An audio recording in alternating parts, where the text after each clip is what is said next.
उत्तर प्रदेश की 9 सीटों के चुनाव परिणामों के रुझान करीब आ चुके हैं। समाजवादी पार्टी सिर्फ 2 तो वही भाजपा 7 सीटों पर आगे चल रही है। भाजपा की बढ़त के पीछे समाजवादी पार्टी को दलित वोट न मिलना एक बड़ी वजह बताया जा रहा है। उत्तर प्रदेश की 9 सीटों पर हुए चुनावों के परिणामों ने एक बात तो साबित कर दी है कि दलित लोकसभा चुनाव से उलट पूरी तरह से समाजवादी पार्टी के पाले में नहीं जा पाए हैं। दलित बटे हुए दिखाई दिए। कुछ प्रतिशत मायावती को जरूर मिला, लेकिन बड़ी संख्या में वोट भारतीय जनता पार्टी के पाले में जाता हुआ दिखाई दिया।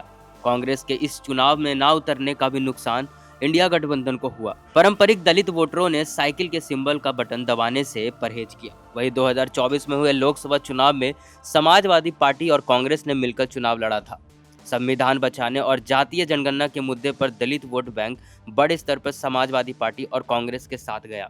अनुमानों के विपरीत समाजवादी पार्टी प्रदेश में 37 सीटें जीतने में सफल रही थी। कांग्रेस को 6 सीटें मिली थी। राजनीतिक विशेषज्ञों के अनुसार उस समय बड़ी संख्या में दलित वोटरों ने समाजवादी पार्टी और कांग्रेस के पक्ष में मतदान किया था। इस बार वह असर गायब दिखा। चुनाव परिणाम इस बात का इशारा कर रहे हैं कि समाजवादी पार्टी दलितों को फिर से अपने पाले में रखने में नाकामयाब रही। वही अभी तक के रुझानों की बात करें तो सपा 2 सीटों में आगे चल रही है। उनमें से एक सीट अखिलेश यादव द्वारा छोड़ी गई करहल है, तो वही दूसरी मुस्लिम बहुल्य सीट सीसामऊ है।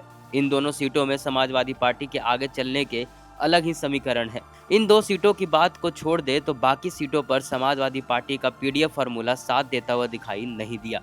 यादव के अलावा बाकी ओबीसी जातियां उस तरह से सपा के पाले में नहीं आ पाई जैसे लोकसभा चुनावों में आई थी। हालांकि इन चुनावों में कांग्रेस ने एक रणनीतिक दूरी बनाई। कांग्रेस खुद को दूर रखकर यह भी देखना चाह रही थी कि बिना गठबंधन के समाजवादी पार्टी कैसा परफॉर्म करती है। वही चुनाव परिणामों ने एक बात तो स्पष्ट कर दिया कि फिलहाल समाजवादी पार्टी और कांग्रेस दोनों को एक दूसरे की जरूरत है। इस वीडियो में फिलहाल इतना ही। आगे के अपडेट्स के लिए बने रहे हमारे YouTube channel IBC 24 UP UK के साथ। नमस्कार।